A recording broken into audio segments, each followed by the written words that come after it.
자, 오늘 본문은 우리가 굉장히 많이 접했던 비유 가운데 하나고요. 아마 예수님을 믿지 않는 불신자들도 굉장히 많이 알고 있는 그런 내용의 비유일 겁니다. 예수님께서 이 사마리아인의 비유를 말씀하시기 전에 일단 종교 지도자 한 사람과 대화를 서로 주고받고 하시는데, 자, 여러분 25절 말씀 한번 보실까요? 어떤 율법 교사가 일어나 예수를 시험하여 이르되 선생님, 내가 무엇을 하여야 영생을 얻으리까? 자, 여러분 여기에서 나오는 이 율법 교사라고 하는 사람은 마태복음이나 다른 성경에 보면 이 서기관이라고 하는 그런 사람으로 많이 소개가 됩니다. 같은 그런 직분을 가지고 있는 사람이에요. 율법 교사, 서기관. 또 다른 표현으로 보시면 되고요. 자, 이 율법 교사는 말 그대로 율법을 연구하고 율법을 묵상하는 사람입니다. 허구한 날 율법 가까이 하는 사람이기 때문에 당연히 이 사람들은 율법의 대가일 수밖에 없는 사람들입니다. 역시 여러분, 율법의 대가답게 예수님을 찾아와서 질문하고 있는 이 율법 교사의 질문을 보면 굉장히 핵심적인 질문을 던지고 있습니다. 자, 어떤 질문을 하고 있죠? 무엇을 하여야 영생을 얻으리까? 주님, 선생님, 우리가 어떻게 해야 이 영생이라고 하는 것을 얻을 수 있겠습니까? 본질적인 질문을 던지고 있습니다. 자, 그런데 여러분, 성경은 겉으로 드러난 이 수준 높은 질문을 던진 율법 교사가 무슨 의도를 가지고, 무슨 마음을 가지고 예수님께 이 질문을 던졌는지 거기에 더 주목하고 있습니다. 자, 여러분, 이 사람이 무슨 의도로 예수님께 이런 질문을 던지고 있습니까? 예수를 시험하여. 예수를 시험하여. 여기서 이 시험하다라고 하는 헬라어 언어가 덫을 설치하다라고 하는 그런 뜻을 가지고 있는 단어입니다. 이 단어가 오늘 본문 외에도 성경의 또 다른 곳에도 한 군데 더 이 단어가 동일하게 쓰여지고 있는데, 거기가 어디냐? 누가복음 4장 말씀해 보시면 예수님께서 자신을 시험하고 있는 사탄이 있어요. 그 사탄에게 나를 시험하지 마라 라고 할 때 쓰인 그 단어입니다. 사탄에게 쓰일 만큼 굉장히 적대적인 단어인데, 이 단어를 놀랍게도 늘 율법을 연구하고 율법에 대해서 해박한 지식을 가지고 있는 이 율법 교사에게 사용하고 계시다라고 하는 사실입니다. 왜냐하면 겉으로는 율법의 대가답게 정말로 이 영생에 대해서 핵심적인 본질에 대해서 이 질문을 하고 있는 것처럼 보였을지 몰라도, 그러나 불행하게도 그의 내면에는 예수님을 꺾어버리고 예수님을 곤경에 빠뜨리고 예수님을 무너뜨리려고 하는 그런 못된 의도가 담겨 있었기 때문입니다. 여러분, 이것이 뭘 의미할까요? 겉으로 아무리 화려한 신앙 경력을 가지거나 아무리 화려한 성경에 대한 해박한 지식이 있다 할지라도 그 지식이, 하나님을 알아가는 그 지식이 그 사람의 내면에 있는 십자가 생명과 연결되지 않는다면 그 자체가 그 사람에게 100% 생명을 보장해 주지 못한다라고 하는 사실을 우리가 이 율법 교사를 통해서 알 수가 있습니다. 여러분, 이 영적이다라고 하는 것은 사실 우리가 추상적인 개념으로 너무나도 많이 생각을 하죠. 영적인 것, 뭘 영적이다라고 할 수가 있죠? 뭐 딱히 어떤 뚜렷한 눈에 보이는 게 없는 것 같아요. 어떤 정의가 없는 것 같아요. 그렇기 때문에 내가 정말로 성령 충만한 사람인지 성령 충만하지 못한 사람인지, 내가 무엇 때문에 정말로 이 믿음이라고 하는 것을 가지고 제대로 교회를 다니는 사람인지, 아니면 그냥 어쩔 수 없이 교회를 다니는 사람인지. 여러분, 그런데 이걸 점검할 수 있는 분명한 기준이 있습니다. 무엇이냐 하면 생명은 사라지고 껍데기만 붙잡고 있는 사람들에게 나타나는 공통적인 모습이 하나가 있는데, 특징이 하나가 있는데 29절 말씀 한번 보시겠습니다. 그 사람이 자기를 옳게 보이려고 예수께 여짜오되 그러면 내 의신 누구니까? 라고 하는데, 자, 여러분 주목하십시오. 자기를 어떻게 옳게 보이려고. 옳게 보이려고. 이 질문, 여기에 나타나는 두 가지 특징이 있습니다. 하나는 자기에게 집중한다는 겁니다. 자기만 드러나기를 원한다는 거예요. 뭐 하나 일해놓고 누가 좀 알아주는 사람 없나? 자기를 좀 알아주기를 바라는, 사람들에게 잘 보이고자 하는 것이 이 사람들의 첫 번째 특징이고요. 또 하나는 포장을 잘한다는 겁니다. 포장을 잘해요.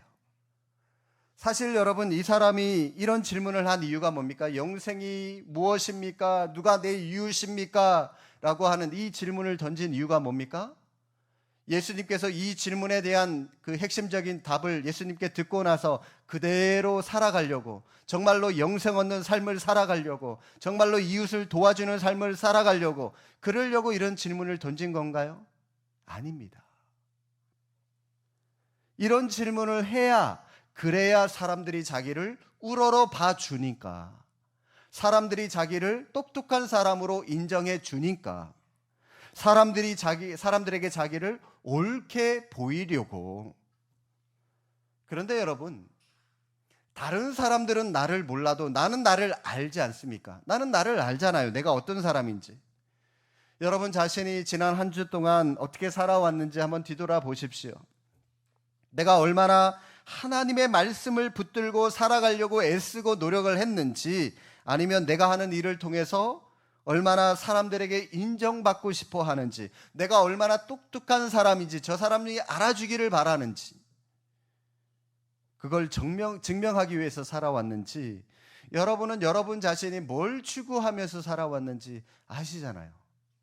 다른 사람들은 몰라도 여러분 자신은 자신을 아시잖아요. 사람들의 관심을 받고 인정받기를 위해서 살아오셨다면 이것이 바로 생명은 사라지고 껍데기만 붙잡고 있는 사람의 특징이다라고 하는 것입니다. 율법 교사 한번 보십시오. 겉으로는 율법을 꿰뚫고 읽고 율법에 대한 해박한 지식을 가지고 있지만, 그러나 정작 자기 영은 시커매요. 자기의 영은 깜깜해요. 어두워요. 그래서 이 땅에 오신 메시아 되신 예수님을 제대로 알아보지 못하고 고작 자기 라이벌 정도로만 치부해 버리지 않습니까? 이런 어처구니 없는 자리에 빠지고 말았다라고 하는 사실입니다. 그렇다면 이처럼 생명은 사라지고 껍데기만 붙잡고 있는 인생이 우리가 다 되지 않아야 되는데, 그러면 여러분, 이런 신앙생활을 피하려면 우리는 어떻게 해야 될까요? 오늘 예수님의 말씀 가운데 해답이 있는데, 자, 다시 한번 26절을 보시면 여기에 예수님께서 뭘 좀 구체적으로 지적을 하고 계시는지 다시 한번 유심히 한번 좀 살펴보시면 좋겠습니다. 자, 26절. 예수께서 이르시되 율법에 무엇이라 기록되었으며 내가 어떻게 읽느냐. 자, 여러분, 예수님이 지적하시는 포인트, 어디에 여러분 이게 포인트가 들어가시죠? 이 문장 가운데 네가 어떻게 읽느냐. 율법을 알고 성경을 많이 읽는 것 굉장히 중요합니다. 그러나 더 중요한 것, 네가 성경을 어떻게 읽느냐, 무슨 관점으로, 무슨 생각으로 읽고 있느냐. 겉으로 드러나는 지식은 해박하다 할지라도 그 율법의 근본 정신, 그 성경의 근본 정신은 제대로 파악하지 못하면 그것은 영적으로 무지한 상태와 똑같다라고 예수님께서 말씀하시는 겁니다. 이 비슷한 것을 지적하는 내용이 오늘 마태복음 23장에도 등장을 하는데요. 거기도 예수님께서 율법 교사들에게 뭔가를 지적하시는 부분이 나오는데, 우리 성경 한번 찾아보겠습니다. 마태복음 23장 23절, 신약 39쪽 부근에 있습니다. 자, 마태복음 23장 23절 찾으셨으면 우리 한 목소리로 함께 읽겠습니다. 화 있을진저 외식하는 서기관들과 바리새인들이여, 너희가 박하와 회향과 근처의 11조는 들이되 율법에 더 중한 바 정의와 긍휼과 믿음은 버렸도다. 그러나 이것은 행하고 저것도 버리지 말아야 할지니라. 화 있을진저 외식하는 서기관들. 자, 여러분, 이 서기관이 율법 교사다라고 말씀을 드렸습니다. 자, 여러분, 11조에 대해서 말하면서 11조는 들이되 율법에 더 중한 바 정의, 긍휼, 믿음은 버렸다 그러면서 이것도 행하고 저것도 버리지 말아야 한다라고 말씀을 하시는데, 자, 이것은 뭐고 저것은 뭘까요? 이것은 먼저 여러분 이것은 뭘까요? 행위를 말합니다. 성경 읽는 거, 예배하는 거, 찬양하는 거, 기도하는 거, 삶으로 살아가는 거, 여러분 우리가 몸으로 행동하면서 살아가는 거, 이거에 바로 이것이에요. 행동하는 거. 자, 그러면은 저것은 뭘까요? 저것은 정신을 말합니다. 정신, 의미, 참뜻. 성경을 읽을 때 그 의미가 무엇인지 영적인 눈을 제대로 떠서 성경을 읽으라는 겁니다. 구제도 마찬가지예요. 구제를 하는 것도 좋지만 그것이 뭘 의미하는지 알고나 제대로 구제하라는 겁니다. 그러면서 예수님께서 이 23장 23절 말씀에서 11조라고 하는 것을 예를 들어서 설명을 해 주시는데, 여러분 11조 중요하죠. 그렇죠? 11조 해야 되냐 말아야 되냐. 간혹 어떤 분은 11조는 구약적이다. 예수님께서 다 하신 거니까 굳이 뭐 이 신약에 와서, 현대에 와서, 교회 시대에 와서는 폐기해도 된다. 그렇지 않거든요. 예수님도 보십시오. 지금 11조를 말씀하고 계시거든요. 자, 그런데요, 예수님께서 11조를 거론하시면서 이것도 행하고 저것도 버리지 말아야 된다라고 말씀을 하시는데, 자, 그러면 이것도 행하고, 자, 여기서 이것은 뭘 말하는 거죠? 행하는 거라고 말씀을 드렸잖아요. 그러면은 11조를 드리는 행위를 말하는 겁니다. 저것도 버리지 말아야 된다. 그러면 저것이 뭐라고요? 정신이라고 그랬잖아요. 그죠? 11조를 하는 것도 중요하지만 저것도 버리지 말아요. 의미, 정신을 버리지 말아요. 그러면 11조를 왜 하는지 제대로 알고나 11조를 하라는 말입니다. 이해가 되시죠? 간혹 여러분 11조를 세금으로 생각하시는 분이 계신 것 같아요. 의무조항. 예수 믿는 사람, 교회 다니는 사람은 꼭 해야 돼. 11조, 이 세금 떼듯이 하나님께 드려야 돼. 안 그러면 뭐 어떤 나중에 뭐 사고도 날 수도 있고 불안해. 아무튼 꼭 어떤 그런 세금으로 계산을 하는 것 같은데, 여러분 그런데 그렇지 않습니다. 11조라고 하는 단어를 이 한자로 보시면 이 조 있죠. 11조의 조가 여러분 조세조자가 아닙니다. 세금 조자가 아닙니다. 이 조자가 무슨 조냐? 가지조예요. 가지조. 나뭇가지 할 때 가지조. 생뚱맞게 여러분 11조에 왜 가지가 들어갈까요? 성경에 보시면 양의 첫 새끼를 11조로 하나님께 드렸잖아요. 구약시대에. 열매 중에 첫 열매를 또 11조로 구분해서 하나님께 드렸잖아요. 마찬가지입니다. 10개의 가지 중에 제일 첫 번째 가지를 하나님께 드립니다 라고 하는 그런 의미에서 11조 나뭇가지 의미를 써서 그렇게 우리말로 표현을 한 겁니다. 이 11조라고 하는 말, 이게 이제 뭐 헬라어 용어라든지 중국어 용어라든지 이게 우리말 성경으로 번역되면서 1900년도 초창기에 우리의 믿음의 선진들이 이 말을 가지조를 써서 그렇게 11조로 우리말로 번역을 한 거예요. 그런데 여러분, 이 한마디로 이 11조라고 하는 것이 세금이 아니라 하나님께 드리는 우리의 신앙 고백이라고 하는 것이죠. 10의 1조를 구분해서 드리는 것이 여러분 우리에게 무슨 정신이 담겨 있는 겁니까? 나머지 10의 9조, 이 9가지의 나뭇가지도 다 하나님의 것이라고 하는 사실을 선포하는 것이 11조라고 하는 겁니다. 이게 여러분 세금이 아니에요. 그런데 11조를 세금으로 생각하게 되면 어떤 현상이 벌어지게 될까요? 세금으로 10의 1을 하나님께 딱 떼서 드렸으니까 그러면 나머지 10의 9는 누구께 되는 겁니까? 세금 드렸으니까 나머지 10분의 9는 내 거잖아요. 내 거. 그러면 어떤 일이 일어납니까? 그래서 자기 마음대로 그 10분의 9를 자기 마음대로 그 돈을 함부로 쓰고 함부로 낭비하고 이웃을 위해서는 10,000원짜리 1,000원짜리 한 장도 제대로 꺼내지 못하면서 자기 자식을 위해서는 40만 원짜리 50만 원짜리 개인 과외 시키고, 여러분 강남에 가면요 수백만 원짜리 과외도 있거든요. 그러면서 돈 펑펑 쓰고, 여러분 그거는요 11조 정신이 아니라는 겁니다.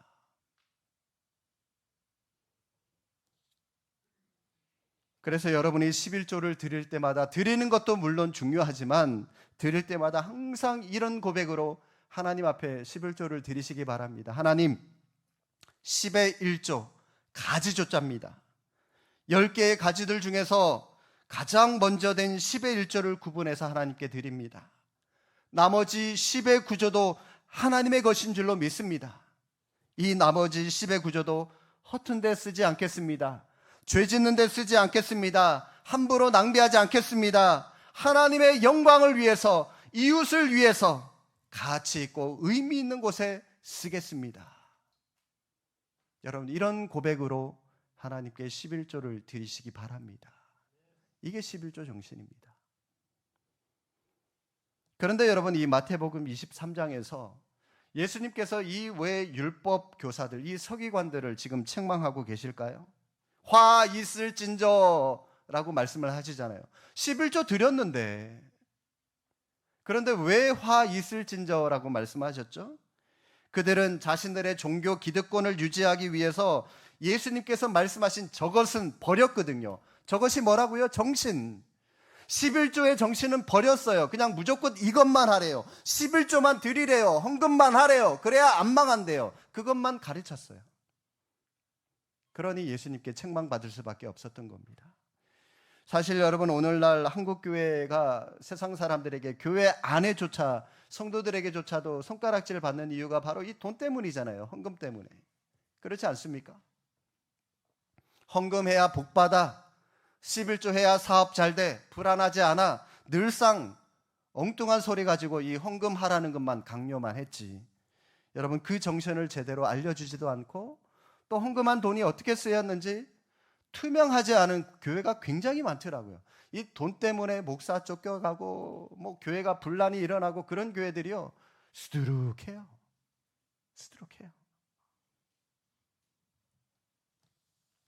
그래서 우리가 복음의 본질을 잘 이해하기 위해서 오늘 본문에서 예수님이 주신 두 가지 말씀을 여러분 잘 기억할 수 있기를 바랍니다. 첫 번째 말씀, 우리가 방금 읽었던 26절 말씀. 네가 어떻게 읽느냐? 네가 어떻게 읽느냐? 이 문구를 여러분 꼭 기억하시기를 바랍니다. 성경을 우리가 많이 읽는 것도 중요하지만 그 가운데서 하나님의 마음을 발견하셔야 돼요. 왜 이 말씀을 하셨는지, 왜 이 말씀을 나에게 주셨는지, 그 의도, 그 뜻을 여러분 캐치하셔야 돼요. 네가 어떻게 읽느냐? 이 말씀을 보면서 성경 한 구절이 더 생각이 났는데요. 여러분, 다시 한번 성경을 좀, 오늘 본문을 체크해 두시고 요한복음 6장으로 한번 좀 넘어가 보실까요?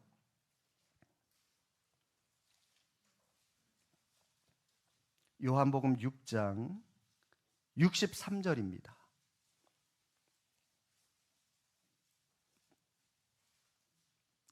(154쪽) 부근에 있습니다. 자, 요한복음 6장 63절, 이것도 우리 함께 큰 소리로 읽어보겠습니다. 살리는 것은 영이니 육은 무익하니라. 내가 너희에게 이른 말은 영이요 생명이라. 예수님께서 지금 이 말씀을 제자들에게 하신 이유가 뭐냐면, 지금 바로 앞에 오병이어 기적이 있거든요. 그러니까 이 제자들이요, 그 오병이어 가지고 수천 명 먹인 걸 보고 막 제자들이 막 흥분했어요. 그러니까 예수님께서 제자들에게 내가 진짜 생명의 떡이야, 내가 진짜 생명의 떡이야, 이 얘기를 하셨는데, 그런데 제자들은요, 이게 무슨 말인지 전혀 알아먹지를 못하고 있는 거예요. 못 알아들어요. 그게 지금 무슨 말인지.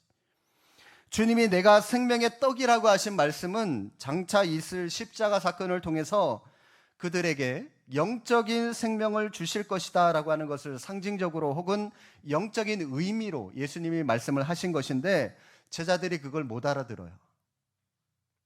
그러니까 주님께서 그런 제자들에게 주신 말씀인데, 얘들아, 너희들 눈앞에 보이는 그 먹고 배부른 그 떡이 진짜 떡이 아니라 내가 진짜 생명의 떡이야, 내가 진짜 떡이야 라고 예수님께서 설명을 해 주시는 거죠.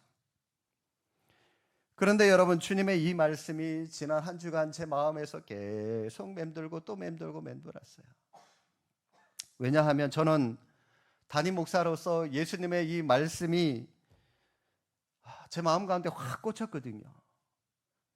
예수님께서 제자들을 향하여 답답해 하시는 그 마음이 제 마음 가운데도 좀 들었어요. 제 마음에 예수님의 마음처럼 어떻게 소원하는 것이 있거든요. 예수님을 따라다니면서 그 많은 가르침을 받고도 그 많은 기적들을 보고도 여전히 육에만 머물러서 있는 그 제자들을 보면서 우리 교회 성도님들도 주일 예배 한번 드리고 그냥 헌금 한번 하는 거 이거 가지고 그냥 하나님 앞에 내 할 도리 다 했다 그러면서 여기에만 그냥 마냥 만족하면서 정작 자기의 믿음의 성숙을 위해서 성장을 위해서는 아무런 관심이 없으면 안 되는데 그런 두려운 마음이 제 마음에 들더라고요. 좀 더 노골적으로 말씀을 드릴까요? 영은 어두운데 육만 살아서 예수님이 생명의 언어를 말씀을 하시는데도 불구하고 전혀 알아듣지 못하는 이 제자들처럼 영적으로 무지한 성도들만 머물러 있으면 안 되는데 그런 두려운 마음이 들었습니다. 여러분, 아이들이 초등학교 들어가면서 산수를 배우죠. 1 더하기 1은 2. 그러다가 중학교 가고 고등학교 가면서 루터를 배우고 또 뭐 루트를 배우고 또 이 방정식도 배우고 뭐 미분 적분을 배우고 하여튼 뭐 기상천외한 그런 수학 공식들을 배우죠. 그러면서 대학을 가는데 여러분, 이렇게 아이들도 학교를 가면서 이 시간이 지나면서 이 수준이 높아지는데 여러분, 우리도 예수님을 믿는데 1년 예수님 믿은 사람하고 30년 예수님 믿은 사람하고 여전히 여러분 같으면 그게 여러분 이게 옳은 모습인가요? 예수님이 나를 위하여 십자가를 지시고 부활하여 승천하셨습니다. 이거 여러분 기본 진리입니다. 1년 믿었던 30년 믿었던 기본적으로 이건 누구나가 다 가지고 있어야 돼요. 그러나 문제는 10년 믿었고 20년 믿었고 30년 믿었으면 이제는 여러분 삼위일체 하나님, 성부 하나님이 하시는 일이 틀려요. 성자 예수님이 하신 일이 틀려요. 성령 하나님이 우리와 함께 하시는 일이 틀려요. 그분들이 어떤 일을 하시는지 누가 물어보면 여러분 대답하실 수 있나요? 여러분, 교회는 뭐 하는 곳인지, 우리가 왜 예수님을 믿어야 되는지, 여러분 여기에 대한 이론, 어떤 신학적인 지식, 성경에 대한 지식 어느 정도는 여러분 우리가 갖고는 있어야 되는데 여전히 30년을 믿어도 그런 거 몰라. 그냥 목사님한테 물어봐. 그러면서 여전히 예수님 날 위해 이 기초적인 신앙에만 머물러 있는 사람. 사도 바울은요, 이것을 단단한 음식을 먹지 못하고 젖만 빨고 있는 어린아이와 같은 성도들이다라고 말을 하고 있거든요. 30년, 40년 교회 다녀도요, 어린아이에 머물러 있는 성도들이 많아요. 여러분, 고등학생이 여전히 1 더하기 1은 2 여기에만 머물러 있으면 됩니까? 대학 못 가요. 그렇게까지 공부하면. 우리의 믿음도요, 신앙의 연륜이 있는 만큼 자라가야죠. 하나님이 누구신지 자라가야죠. 저는 우리 교회가 영의 언어, 생명의 언어, 사람을 살리는 것이 영이지 육이 아니라고 하는 사실을 정확하게 꿰뚫는 사람들이 모이는 그런 영적으로 깨어있는 믿음의 교회가 될 수 있기를 주님의 이름으로 축복합니다. 교회는 도덕적으로 훈계하는 곳 아닙니다. 저는 여러분 앞에 그럴 만한 자격도 없는 사람이고요, 여러분보다 더 도덕적이고 윤리적인 삶을 살아가는 사람도 못 됩니다. 생명을 살리는 것은 영이에요. 그렇기 때문에 제가 그 영적인 부분을 여러분들에게 지금 이렇게 강론하고 말씀을 드리는 겁니다. 네가 어떻게 읽느냐? 성경 백독을 한다 할지라도 영어로 된 성경이기 때문에 영어로 읽지 않으면 여러분 손에 들려있는 그 성경은 여러분 자녀들이, 여러분 손주들이 들고 다니는 만화책보다도 더 못한 책으로 전락해버리고 맙니다. 성경을 읽을 때 어떻게 읽는지, 하나님의 마음으로 읽는지 여러분 스스로에게 자꾸 이런 질문을 던지시면서 성경을 보셔야 됩니다. 그런가 하면 두 번째로 기억해야 될 말씀, 다시 오늘 본문으로 오셔서 28절 말씀입니다. 예수께서 이르시되 내 대답이 옳도다. 이를 행하라. 그러면 살리라 하시니. 자, 여러분 여기에서 중요한 말씀은 이를 행하라 그러면 살 것이다 라고 말씀하시는 부분입니다. 행하다라고 하는 말씀이 이 신약 성경에만 자그마치 570번 이상이나 기록되어 있다고 합니다. 하나의 단어가 성경에 이렇게 많이 나왔다고 하는 사실이 뭘 의미할까요? 행함의 문제가 그만큼 중요하다라고 하는 사실을 성경이 웅변적으로 말씀하고 있는 겁니다. 중요하니까.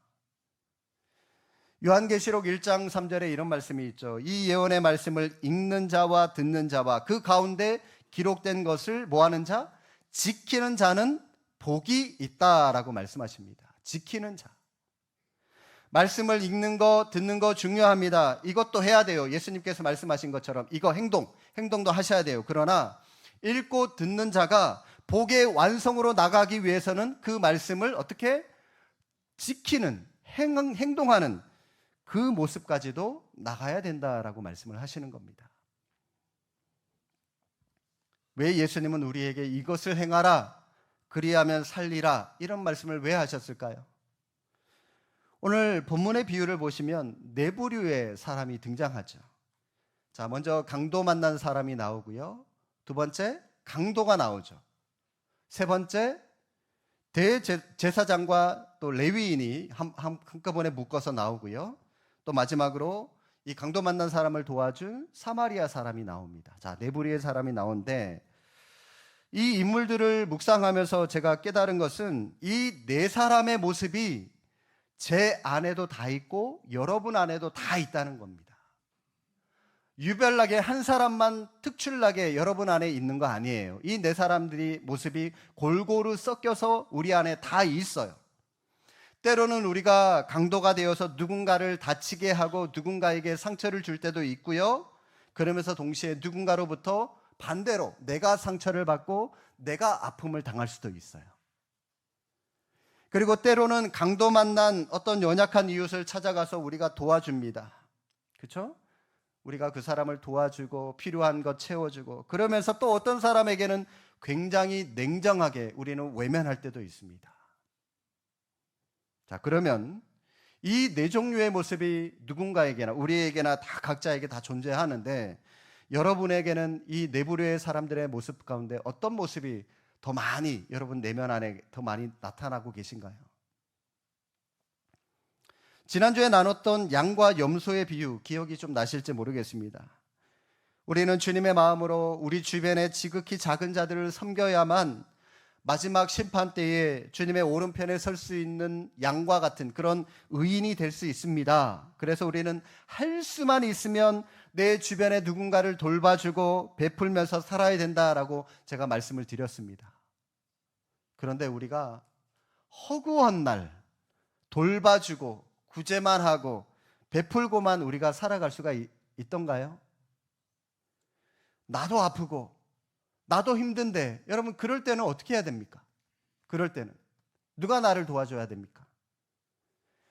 사실 저를 비롯해서 여러분 안에 우리 안에는요 오늘 이 강도 만난 사람과 같은 그런 내면의 상처들 누구나가 다 가지고 있어요. 그 누구에게도 그것을 끄집어내서 말하지 못할 그런 내면의 상처들 실제로 어떤 아픔들 누구나가 다 가지고 있어요. 혼자서 힘들어요. 그럼에도 불구하고 그 아픔을 가지고 있음에도 불구하고 우리는 우리의 이웃을 돌보고 섬겨야 됩니다. 이유가 뭘까요? 28절 여러분 한 번 더 보십시오. 예수께서 이르시되 내 대답이 옳도다. 이를 행하라 그러면 살리라. 행하라요. 그러면 살 수 있답니다. 그런데 여러분 살 수 있다. 누가 산다는 겁니까? 도움을 받은 사람이 산다는 건가요? 아니에요. 도움을 준 네가 산다는 겁니다. 네가. 우리는 신앙생활의 초점이 잘못됐어요. 날마다 내 상처만 봅니다. 별것도 아닌 일에 상처를 받을 때도 있지만 때로는 어떤 때는 진짜 아프고 진짜 마음이 쓰릴 정도로 상처를 받을 때도 있죠. 이처럼 내 안에 강도 만난 사람과 같은 고통하는 자아가 있습니다. 아무도 나를 도와주지 않습니다. 괴로워요. 그 문제를 해결받고 싶어 하지만 그러나 아무리 매달려도 해결이 안 될 때가 있습니다. 여러분 그럴 때 누가 나를 도와줘야 됩니까? 그럼에도 불구하고 예수님께서 뭐라고 말씀하시냐? 일을 행하라 그러면 살리라. 그런 괴로움, 그런 아픔 있다 할지라도 남을 도와줘야 하는 이유가 뭐라고요? 놀랍게도 우리가 우리 주변에 있는 강도 만난 것과 같은 그런 성도가 있어서 그 사람을 신방하고 돌보고 진심으로 그를 사랑하고 그에게 마음을 내어주고 그를 치료해 주면 내가 치료되는, 도와준 내가 치료되는, 내 안에 있는 상처가 치료되는 비결이 되더라는 것입니다. 주님의 말씀대로 일을 행하라 그러면 살리라. 나도 힘들고 나도 어렵고 나도 아프지만 그러나 나보다 더 연약하여 힘들어하는 그 누군가를 주님의 이름으로 진심으로 섬기고 돌보면 그게 곧 내가 살아나는 비결이다라고 말씀하는 겁니다. 흔히 여러분 오늘 본문의 비유의 제목을 여러분들은 그 사마리아, 선한 사마리아의 비유라고 여러분 많이 알고 있지 않습니까? 저도 여기에 익숙해져서 그런 줄로만 알았는데 다시 한번 오늘 이 말씀을 지난 한 주 동안 말씀을 묵상하고 준비하다가 이거하고 관련된 책을 하나 보게 되었는데 열매 맺다라고 하는 책인데요. 필립 케네슨이라고 하는 사람이 쓴 책인데 이 사람은 사마리아인을 좀 다른 관점으로 보고 있더라고요. 성경에 보면 예수님께서 그 사람을 선한 사마리아인이다라고 부른 적이 없다는 겁니다. 그러면서 이렇게 말합니다. 예수님은 그저 그를 어떤 사마리아인이라고 하셨는데 우리는 마치 그 사마리아인을 아주 특별하고 영웅적이고 선한 인물로 생각하려고 한다. 우리가 왜 이 사람을 자꾸 이렇게 떠받들고 그럴까요? 이 비유를 마치 우리에게 구제하라고 주신 그런 비유의 말씀처럼 우리가 자꾸 착각하고 있기 때문입니다. 아니에요. 구제하라 이게 아닙니다. 남을 도와줘라 이게 아니라 남을 도와줘야 하는 그 이유가 뭐냐? 네가 진정으로 치유받기를 원하느냐? 너의 내면에 상처받아서 울고 있는 자아가 회복되기를 원하느냐? 그러면 상처받아 우는 내 이웃을 진심으로 섬겨줄 때 그게 바로 네가 살아나는 비결이다. 네가 치유되는 비결이다. 여러분 남을 도와주라는 게 아니라 우리가 회복되기 위해서 던져주신 비유라고 하는 겁니다. 초점이요 저 사람에게 있는 것이 아니라 우리 각자에게 있다라고 하는 거예요. 우리는 신앙생활을 얼마나 자의적으로 자기 마음대로 해석해서 이기적으로 신앙생활하고 있는지 모릅니다. 나한테 좋으면 좋은 거고 싫으면 싫은 거고 언제나 중심이 나에게만 있는 거죠. 제가 내년에는 우리가 다 같이 1인 1사역 이상씩 반드시 하나의 이상 뭔가를 좀 섬깁시다라고 여러분들에게 자꾸 이렇게 섬기고 봉사하자라고 말씀을 드리는데 여러분 이렇게 제가 말씀을 드리는 이유 교회에 섬길 사람이 없기 때문에 아니에요. 다 여러분 살리려고 하는 겁니다. 예수님도 말씀하시잖아요. 행하래요. 그래야 산다라고 말씀하지 않습니까? 여러분 뭔가를 섬기고 뭔가를 행해야죠. 여러분 살리려고 제가 이렇게 말씀을 드리는 겁니다. 우리가 진심으로 연약한 강도 만난 사람들을 돌보는 마음으로 교회를 섬기고 성도들을 위로하고 성도들을 찾아가서 섬기면 그게 다 결국은 내 영혼이 살아나는 길이다라고 하는 겁니다. 우리 어르신들 몸 불편하고 내가 뭘 할 수 있냐 여러분 그렇게만 마냥 생각하지 마시고 그러면 기도 자리 오셔서 기도로 여러분 도와주세요. 기도만큼 최고의 도울 거리가 뭐가 있겠습니까? 새벽으로 저녁으로 여러분 자녀 위해서 우리 건축 위해서 주일학교 아이들 위해서 여러분 기도할 제목이 얼마나 많은데요. 사랑하는 성도 여러분, 오늘 두 가지 꼭 기억하시기 바랍니다. 네가 어떻게 읽느냐, 성경을 읽는 것도 좋지만 단 한 구절을 읽더라도 여러분 하나님의 마음을 깨닫고요. 그 마음대로 순종하려고 애쓰는 모습이 필요하고요. 두 번째, 일을 행하라 그리하면 살리라. 누가 산다고요? 순종하는 네가 산다. 우리가 살아나는 비결이다라고 말씀을 하십니다. 여러분에게 상처를 준 남편, 시어머니, 며느리가 사실은 강도 만난 연약한 사람이라고 하는 것을 여러분 생각해 보신 적이 있으신가요? 그들이 여러분에게 상처를 주는 이유는 그것이 바로 자기가 아프다고 하는 것을 여러분에게 절규하는 겁니다. 여러분의 시어머니를, 며느리를, 남편을, 아내를 위대한 주님의 사랑으로 용서하시면 그 평안함의 혜택을 그분들도 받아 누리겠지만 그보다 먼저 내 내면이 치유가 되는 줄로 믿습니다. 내가 살기 위해서, 내 영이 살아나기 위해서 용서가 강같이 흐르는 그런 우리 믿음의 성도들 되시기를 주님의 이름으로 축복합니다. 기도하겠습니다.